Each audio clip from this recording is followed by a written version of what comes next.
I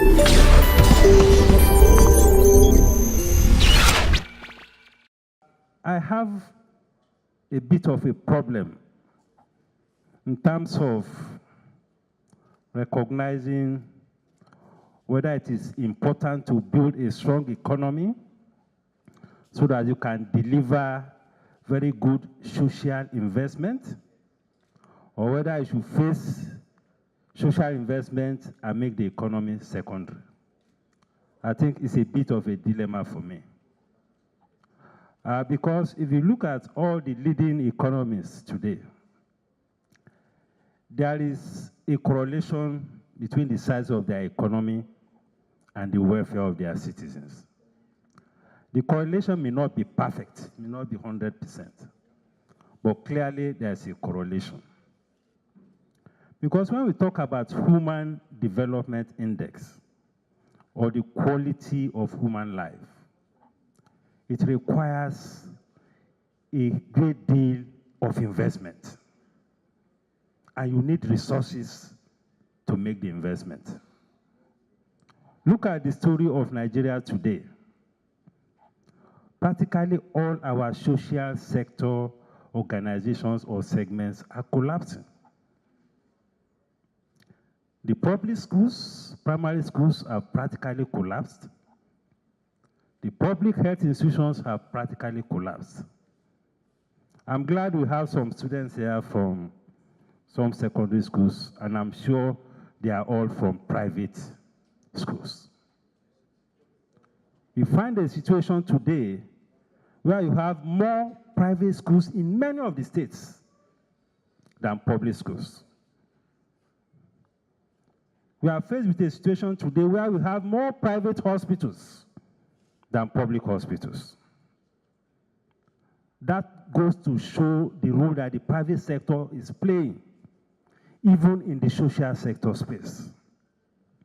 It also underscores the fact that the resources of the state is dwindling by the day and making it difficult for government to discharge some of its fundamental obligations in the social space, namely issue of education, issue of health, and even security. So it is very important that we also deal with the issue of resources. The government today doesn't have the resources to take care, proper care of social investments. So we have to deal with this in two ways. First, already the private sector is playing a lot of role in this space, and what kind of support can we give the private sector? That is important. If you have a situation where the educational system or the educational sector is now being private sector driven, the risk it poses is that it creates the risk of exclusion. Because private sector is going to be profit driven, or at least cost recovery. And in the process, many of the children of the people in the lower rung of the ladder will be excluded. And that will further create even more social problems. So from a policy perspective, I think all investors in education should enjoy tax-free investment. We should not be taxing a private school, either primary, secondary, or university, the way we be taxing a bank or an oil company. Because they are helping to support the government to deliver on some key social objectives. So we should grant them complete tax holiday. And all the inputs into the educational sector, either educational materials, laboratory materials, all these things should come in free of import duty, so that the private sector will be able to complement the efforts of government in delivering quality human capital. Because we need human capital to drive the economy. Secondly, in the area of health,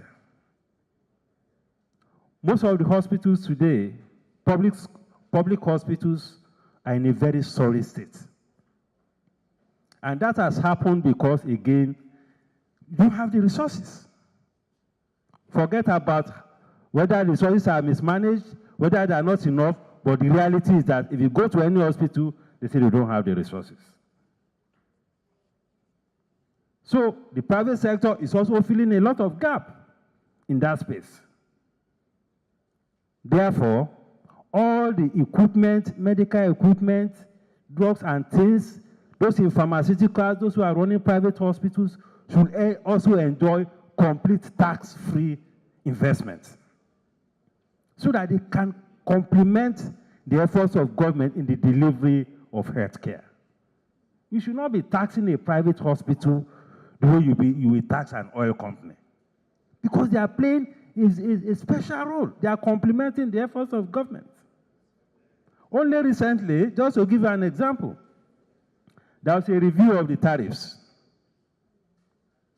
And from nowhere, the tariff for medical equipment was moved from 10% to 70% on medical equipment. Only God knows who went and put that in the tariff book. We are talking of X-ray equipment, all this radiography equipment, and all of that. So we are talking of a situation where we are talking of human development. We are talking of a situation where the poor don't have access to good health. And yet, the tariff on medical equipment, which we don't produce locally, was moved to 70%.